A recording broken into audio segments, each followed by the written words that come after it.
Welcome back to Solutions Teaching Strategies. This is your Friday bonus episode.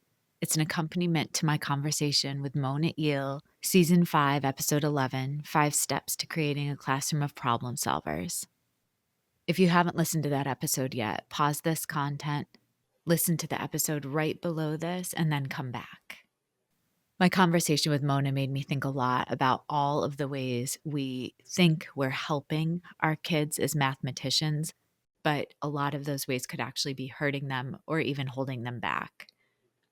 So, in the next 10 minutes, I will share why giving kids harder problems actually builds confidence, how you can plan a week of transformative math lessons in just one prep period, and the 2 magic phrases that will change everything about how kids see themselves as mathematicians.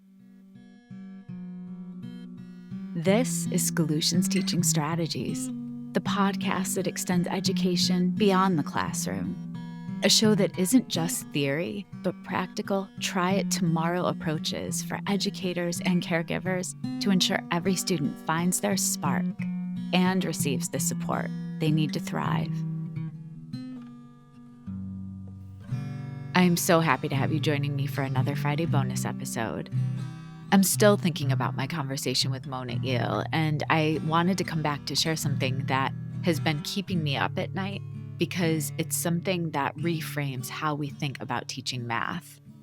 And when I was talking with Mona, it's about minute 27 of our conversation. Mona said something that should really make us all stop in our tracks. She said, to intentionally give kids a problem they will struggle with almost goes against our identity. So think about that. We became teachers to help. It's literally who we are. And yet, here's the paradox. By making math too easy or by rescuing kids from struggle, we're actually stealing their mathematical identity. Mona highlights what most of us tend to do as math teachers. If we choose problems that are not challenging enough, within 2 minutes, half of the class will be done. We'll try to force a discussion that could last too long where the kids really aren't discussing anything meaty because there was nothing to discuss. There wasn't a journey, there wasn't discovery, there really wasn't a math identity being built. But here's what Mona's proposing, and I think we need to embrace it. Choose word problems that challenge our most thriving mathematicians. Then support everyone during the grapple phase in the workshop. And the thinking behind this is when kids solve hard problems, something inside of them shifts. They stop saying, I'm not a math person, and they start saying, I figured it out. And I really appreciate Mona's alignment with the word workshop itself. Many of us use workshop as a structure for writing all the time.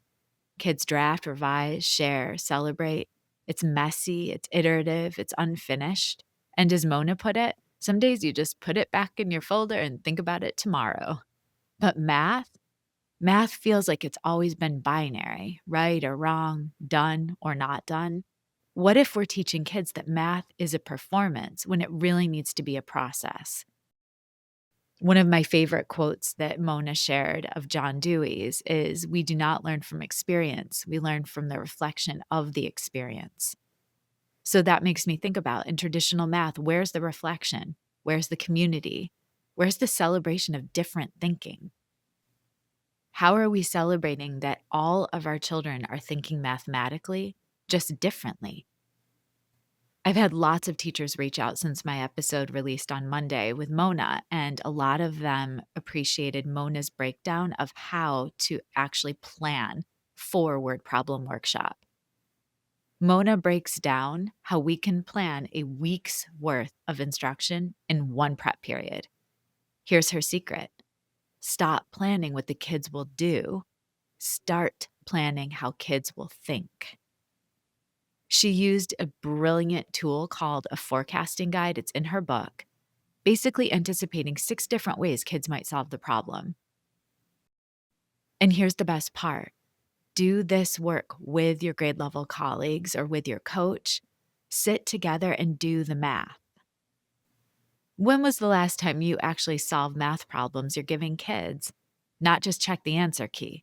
but really worked through them using different strategies. Remember when Mona said she learned more math by doing this than all of her years of schooling?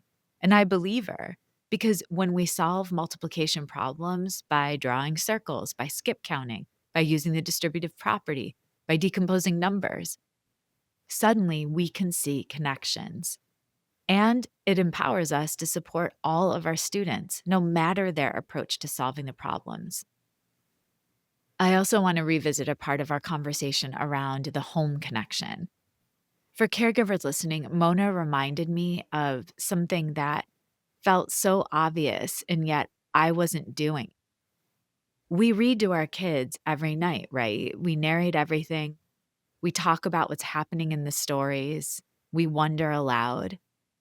But with math, I don't think we do that same thing.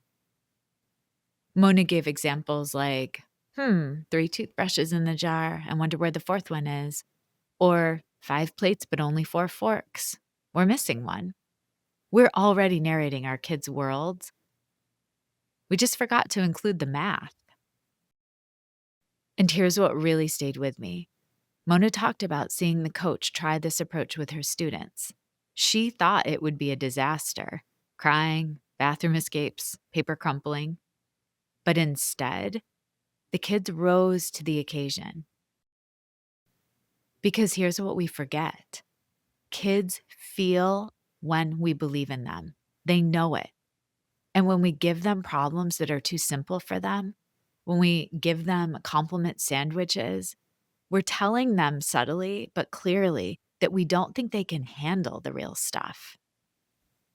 I propose that we stop trying to prevent mistakes and we start getting curious about what kids are thinking. What if wrong answers could become windows into our students' understanding? At the end of our conversation, Mona painted such a beautiful picture of what's possible. She hopes that classrooms could shift from silent pencil scratching to buzzing with mathematical discourse. Kids asking, "Are we doing word problem workshop today?" with excitement instead of dread. And here's my favorite part. When the growth mindset language teachers model starts coming out of children's mouths naturally, when they start telling each other, "Oh, I see how you thought about that differently." This isn't just about math scores, it's about math identity. Mona reminds us it's about community.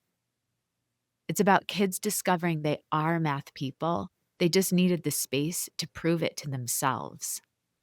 Thank you for joining me for this Friday bonus episode.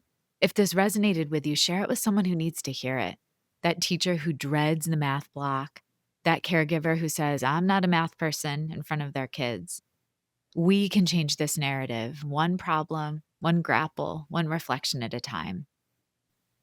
I cannot wait to see you Monday for another conversation with the wonderful Gravity Goldberg. She challenges everything we think we know about the body-brain connections in education. Until then, get curious about the math hiding in plain sight. Take care. Schoolutions Teaching Strategies is created, produced, and edited by me, Olivia Wall. Thank you to my older son, Benjamin, who created the music playing in the background. You can follow and listen to Schoolutions wherever you get your podcasts, or subscribe to never miss an episode and watch on YouTube. Here is my challenge and an invitation. Monday morning, when you're planning math, choose one problem, just one. Make it harder than you think you should. Make it a challenge for your most thriving mathematician. Then, instead of teaching the method, try Mona's 2 magic phrases. Tell me about that, and what are you thinking? Because here's the truth Mona helped me see. We've been approaching math like it's a performance when it should be a conversation. We've been teaching answers when we should really be cultivating curiosity. The math revolution Mona is sparking isn't new curriculum or fancy technology. It's believing kids can grapple with hard things and trusting that in the struggle, they'll discover that they were mathematicians all along. In caregivers, this weekend, narrate the math in your world. Count the stairs, notice the patterns, wonder aloud about quantities. And tell me how it went at solutionspodcast@gmail.com. What's shifting your thinking? What's your next step after that? Don't forget to tune in every Monday for the best research-backed coaching and teaching strategies you can apply right away to better the lives of the children in your care. And stay tuned for my bonus episodes every Friday, where I'll reflect and share connections to what I learned from the guests that week. See you then.